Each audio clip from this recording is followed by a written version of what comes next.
Hey, what's up? Matt Wyatt here. Do you know what an RPO is in football? Let's learn a little bit about it together.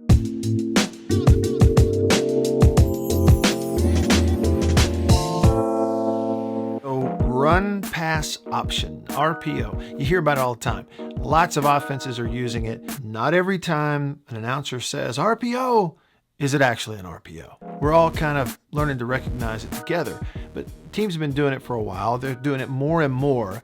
And this past week when I put out the feeler video and said, hey, send me your ideas, a bunch of people said, what's an RPO? Or tell me about it. And specifically, a lot of folks said, how much run pass option is in the Joe Moorhead offense that he's bringing from Penn State to Mississippi State? Well, here's a few examples, just a couple, just a few. It's the most basic example of an RPO, but it's a good starting point for us to learn a little bit from the Penn State offense 2 years ago. All right, this is a true RPO, run pass option in Penn State's offense 2 years ago against Ohio State. They're going to have the option to run power this way or throw to the tight end up the seam based on what this defender does. And so the quarterback's going to read it. When they snap the ball, what he's looking at, you can see the quarterback's eyes are right there if you look. And when he sees that linebacker come up, he knows he's got tight end right behind it. If this were a deal where he drops in a zone, they're going to give to this power this way. Either that, or if the end were to stay outside, quarterback would keep. So it could either be give or keep based on the front. If the front comes up, now he has the option to pull and throw to the tight end, and that's what they're going to do up the hash wide open. So again, he's reading that defender, watch it in full time. If you're the quarterback, you're going to watch this defender, so watch it in full speed. He looks, he's up, he pulls, throw it to the tight end. That's a true run pass option. So watch this play from Penn State. Quarterback's going to keep the football on a big run. They read the defensive end, he pulls it and takes it off and run. It just looks like a normal zone read play, but there's really more to it than just that. If you go back and watch, he's reading the defensive end, obviously. So the first two options are based on the end. The running back could get the ball or the quarterback could keep. So that's one and that's two based on that initial read. So he looks at the defensive end.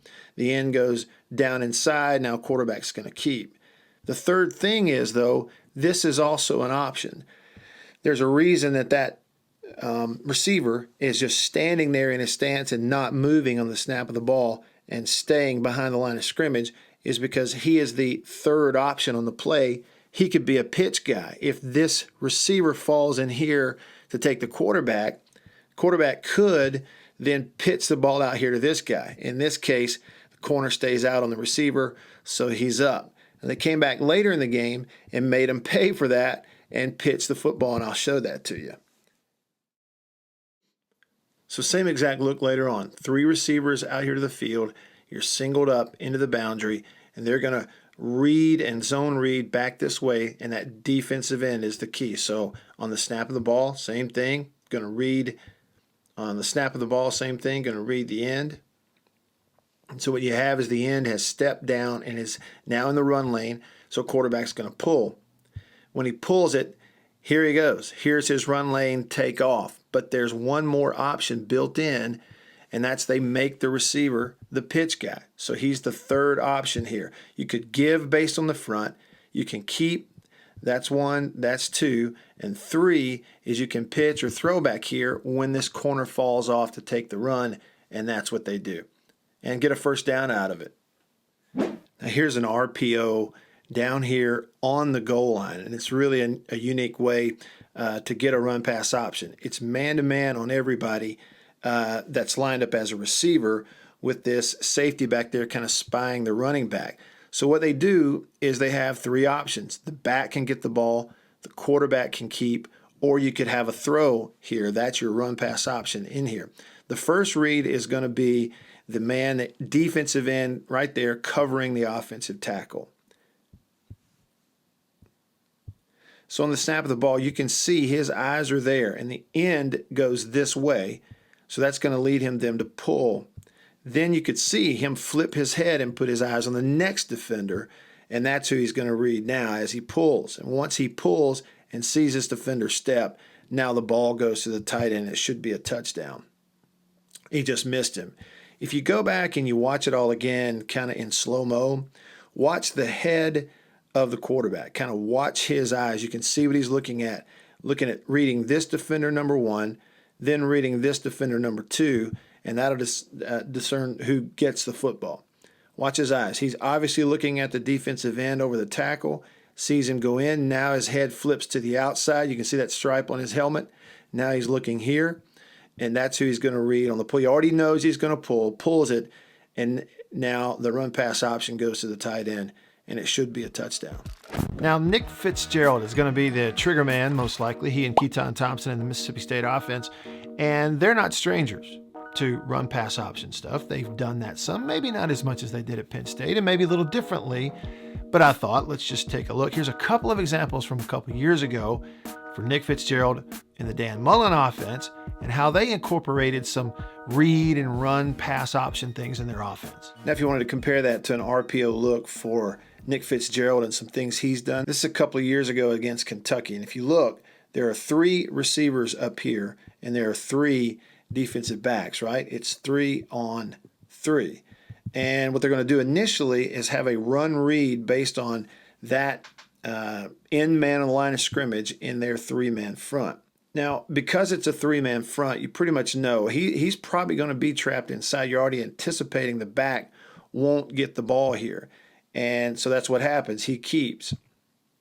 The end got pushed inside. Linebacker stepped up. Now it's a keep for the QB. So if it's a true RPO, his next read would be this defender, right? Because that's the 3rd guy. So if he's here, it means there's only 2 defenders up here with 3 receivers. It would be 3 on 2, and you'd have those numbers. This is a thing, though, where you're going to see him pump fake a little bit to try to freeze him, because really what Fitzgerald wants to do is run the football. And that's the look that he gets. You saw the little pump fake there. The defender really didn't go for it, but this guy's such a great athlete, it doesn't matter. And he goes off and leaves everybody. We've seen this play a bunch, or I've shown it to you a bunch, just runs right by the entire defense for a TD. If you go back and you watch it happen again in full speed, watch him read the end, watch him pull, little pump fake, he's already kind of made his mind up he's going to run. Pull, pump fake, take off, and just out-athlete the defense. One more example of an RPO look for Nick Fitzgerald. This is a couple years ago against BYU. And unlike what we saw in the Kentucky highlight, that 3rd defender is really close to the box. So it's really kind of 3 on 2 with a guy back here off the line. Let's watch the play, see what happens, and then we'll come back and look at it. So he's going to read, keep, it gets extended. It's kind of messy, and then he flips it out there late and is able to get a big run for mixing up the sideline for a touchdown. But you go back and look at what happened. There's a couple things that I notice. One is it's the right read initially, certainly. You know, the guy kind of froze on the running back. You look at 21 right there on the edge. He kind of steps inside and freezes on the running back.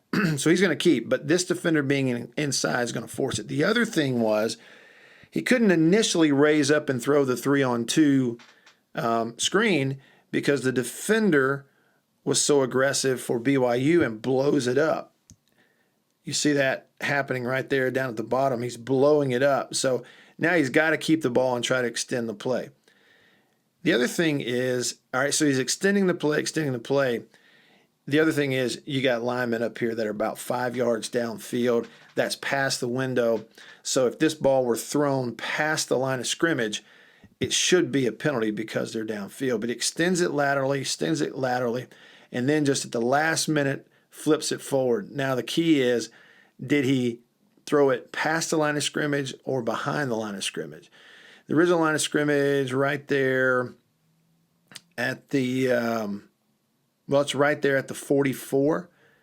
And the ball is thrown and caught right just maybe between the 44 and the 40. So just behind the line of scrimmage. So that's what makes that a legal play. And that's why you get a big run for a touchdown. Thanks for watching. Hope you enjoyed that. If you did, would you do me a favor? On YouTube, click that subscribe button. Really appreciate that. You might even hit the bell there so you get notifications when new videos are posted, which will be just about every day. Same thing on Facebook, facebook.com/Radio Wyatt. Follow me there. Like my page. Really appreciate that. And before you're done, hit me up on Instagram and Twitter. It's a great way to give me feedback. I'm Radio Wyatt on both those as well. All right. Thanks for watching. See you next time.